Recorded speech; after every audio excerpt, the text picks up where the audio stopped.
All right, everybody, we welcome you back. Justin Kinner with you here. The Justin Kinner Show presented by Frickers. We opened up the show. We kind of created our own list, the top 5 college football playoff screw job list. I mean, you remember the Vince McMahon, Bret Hart, Brett screwed Brett. Well, who screwed who? Did Notre Dame screw Notre Dame in this situation? I mean, that's the fun we've been having with all of this, of course. But hey, I was wrong. I thought when we got out of the 4-team college football playoff era that nobody would care.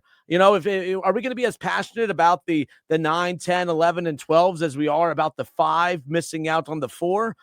Well, I guess I was wrong, and I guess a lot of people are wrong because this seems to be as passionate and as drama-filled as what it was when the 14 playoff era was here. And joining us now to talk about that, as well as our Bengals and Browns and NFL and all the other top headlines in sports, our friend Jason Fitz from Yahoo Sports. Jason, welcome in, sir. How are you? I'm great, and look, I think you're right. For right now, everybody's as passionate, but it has to do with the how that all this went down, right? Like, because we've got 2 group of 5 teams in that clearly aren't 12 of the best teams in the country. Like, I've never really loved, like, my long since hill that I'm dying on that nobody cares about is I want 12 best. I don't care if they all come to the Big Ten. I don't care if they all come to the SEC. I just want 12 best. If we're going to force automatic qualifiers, then I want some sort of qualifier for that automatic to be in. So there was never a world where I wanted the ACC champion or these group of 5 teams in because they don't belong. So I think part of why everybody's screaming so loud this year is that because it's just who got in versus who was left out that people are going to have a problem with.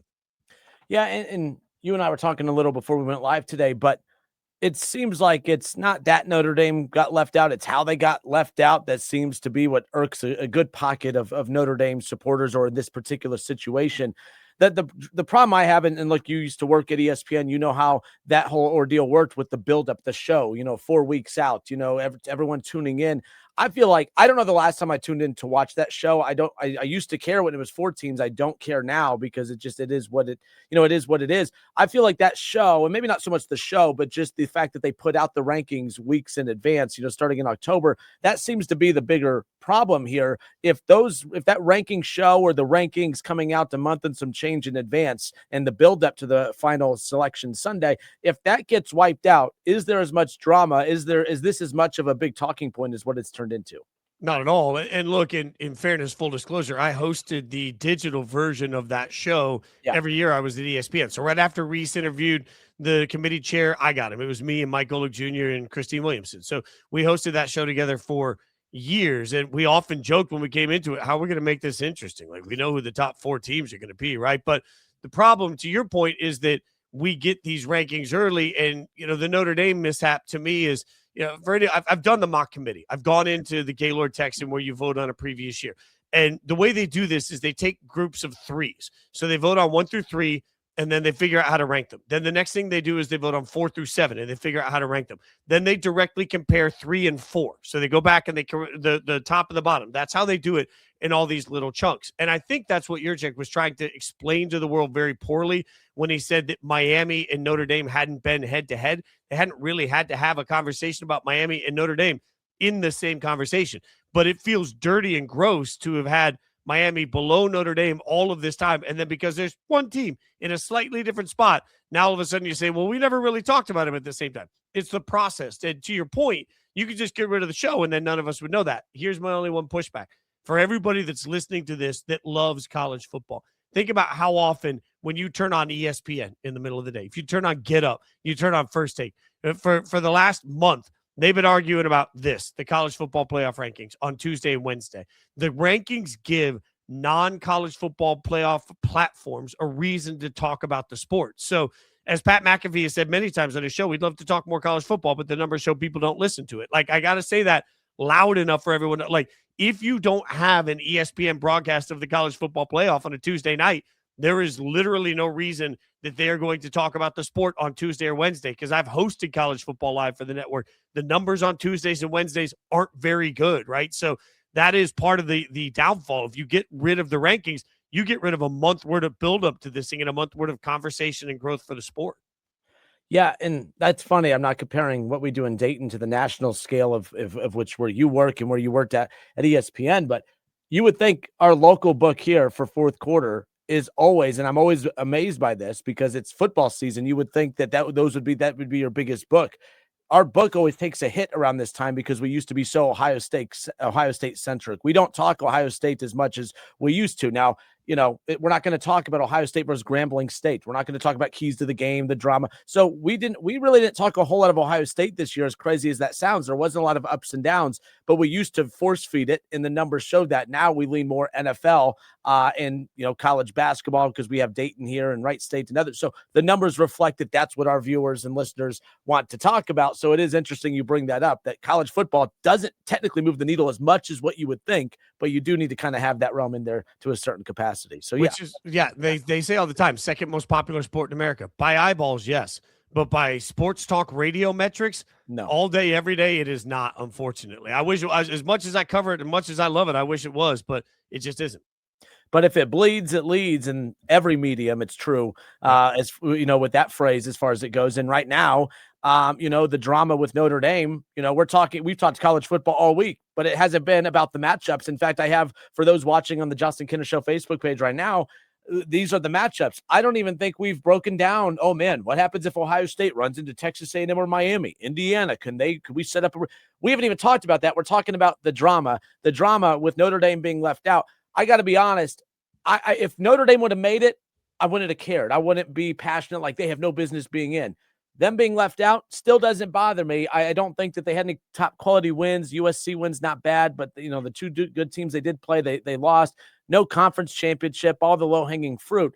To me, the biggest problem I had with all of it is the way that they handled it. I'm not a fan of them opting out of the bowl game. Their athletic director just seems to be going on any show possible to continue on what many deem as throwing a temper tantrum at this point. Where are you with how Notre Dame and the fallout of this has kind of handled it and navigated through it? Well, bowl games for Notre Dame are going to be a little bit lose-lose this year, right? Like, yes, the argument here is the kids will get the experience.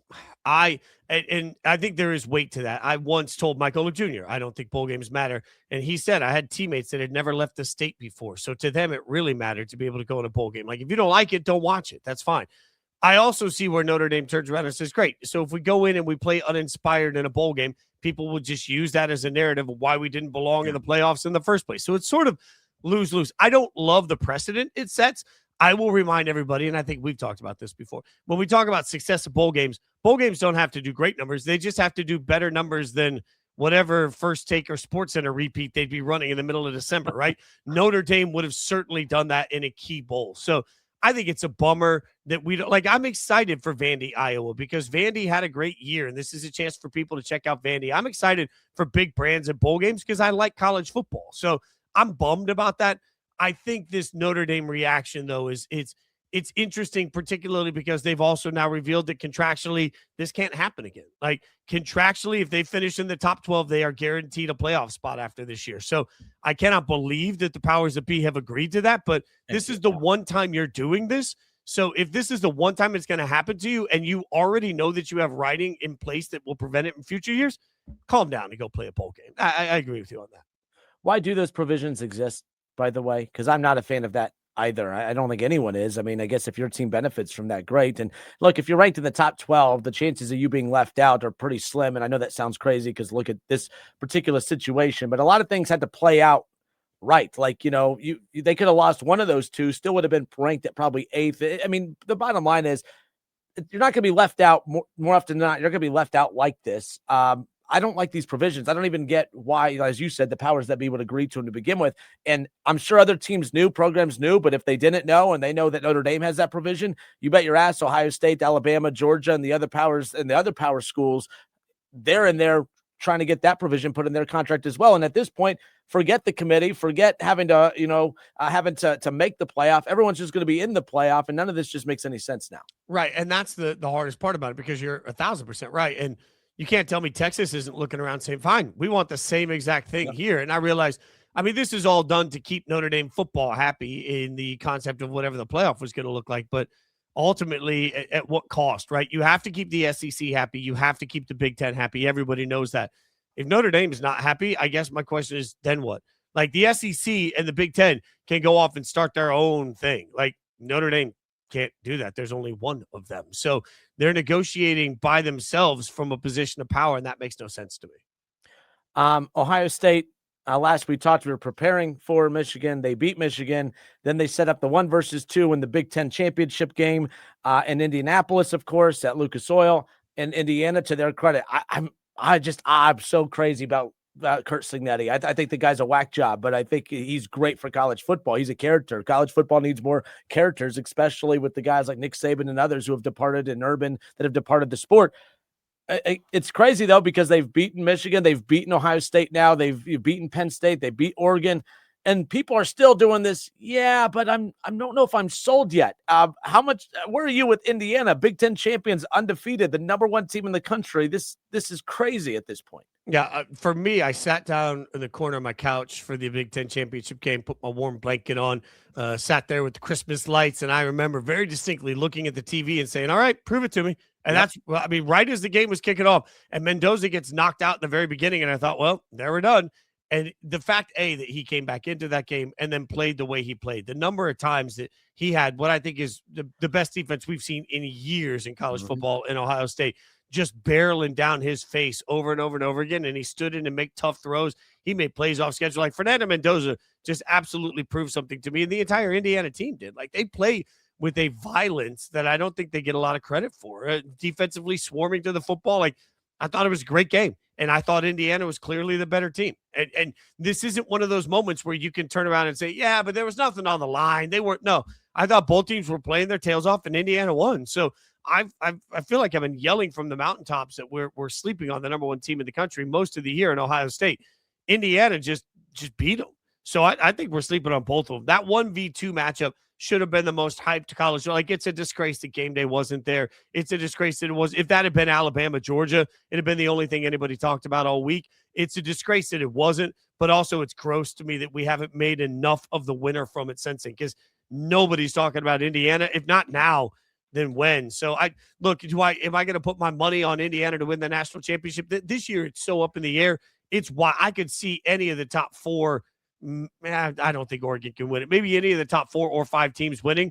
I wouldn't be surprised at all if Indiana won it. I just wonder what it's going to take for Indiana to get some street cred in this. I think it's going to take a first-round win over a team like Alabama, and then even at that, people are going to say, well, it's a down year for the Tide. Like, people are just finding a reason not to believe in Indiana.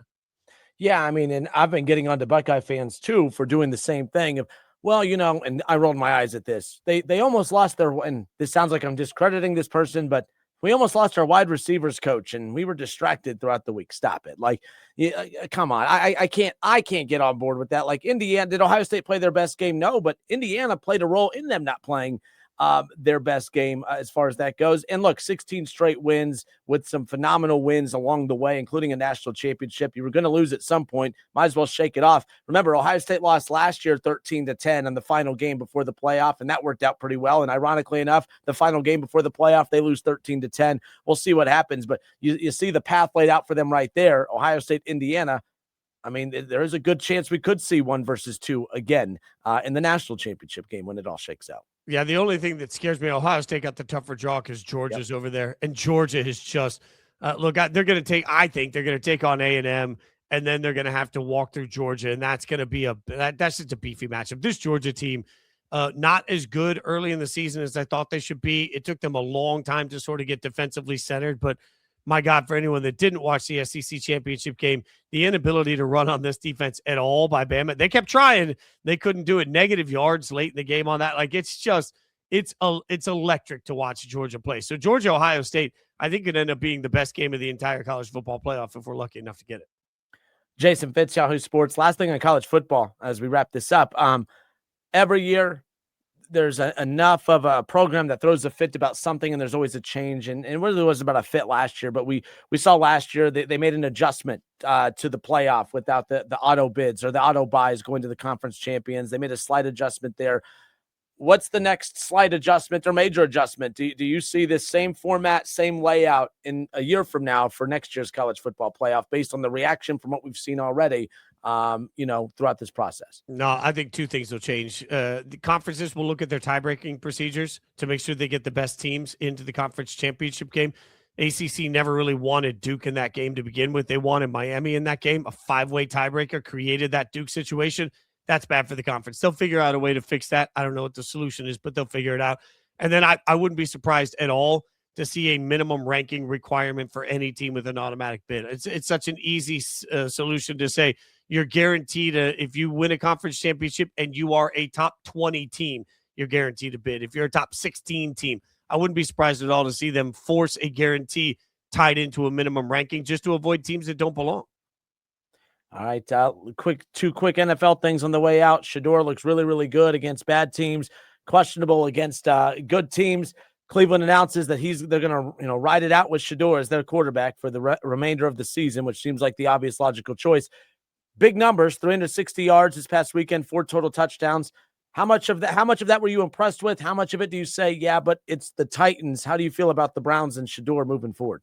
So this goes back to the Titans-Raiders game a few months ago, or about a month ago. The Titans played the Raiders. This is the worst. I'm a Raiders fan. Everybody knows that. This is the worst Raiders team I've seen in my lifetime. Worse than the Jamarcus Russell years. This is the worst team I've ever watched play. And a buddy of mine that covers the Titans was on the field at the end of the Titans-Raiders game. And one of the Raiders coaches said to him as he was leaving the field about the Titans, that team I just saw is the worst team I've ever seen on a football field in 25 years of coaching. That I just want people to have context of how bad the Titans and Raiders are. I think they are, although they've won some games, I think they are respectively each 2 of the worst teams we've seen in modern football history. So I want to believe that this is some big moment for Shedeur. I just want us all to be patient. Let's see the rest of the season instead of anointing anything, because same message. I've been consistent on this. Falcons fans were blowing me up a year ago. Oh, Michael Penix Jr. is the answer. And I'm like, y'all got 6 games. From 6 games, you've decided that he's the answer at quarterback. I like a little bit more proof of concept. Now we get midway through this year. Unfortunately, he gets hurt. But even before he was injured, Falcons fans like, I don't know if we got the guy. Like, it takes more than 3 games, 2 of which have been against 2 of the worst teams we've seen in modern football history, for there to be any sweeping indictment one way or the other on Shedeur. Like, this is not a great radio take, but I think we need to let the rest of the season play out. I think probably worst case scenario, if I'm the Browns, if I'm picking where I don't have a shot at a quarterback next year, I'm going to bring back Shedeur. I'm probably going to bring back Dylan Gabriel because I don't want to admit that I missed on a 3rd-round pick also. And I'm going to bring in another vet, and I'm going to let them all compete all offseason and see who can be my best starter next year. But I think the Browns are probably still a year away from knowing what they have at the quarterback position, because it's going to take more time, more time on task, more body of work to know where Shedeur is. Well, the good news is they may not have to bring a veteran in, because they already announced that that Deshaun will be on the roster next year. So Deshaun is saving them money. Think of the money that they won't have to spend now on a veteran quarterback. They just, he's saving them money. I've always thought Deshaun has been saving them money over the years. It's incredible. You're right, though. There's a very real chance that Deshaun Watson could be the starting quarterback of the Browns next year, and I don't think anybody's ready for that. Anybody. Hey, you know what? If he's the Houston Deshaun, but we've been saying that for years. Yeah, so we can move on. We can move on. All right, good stuff. Jason Fitz, Yahoo Sports. Jason, you the man. I appreciate you as always, and we'll talk again next week. Every week. Take care.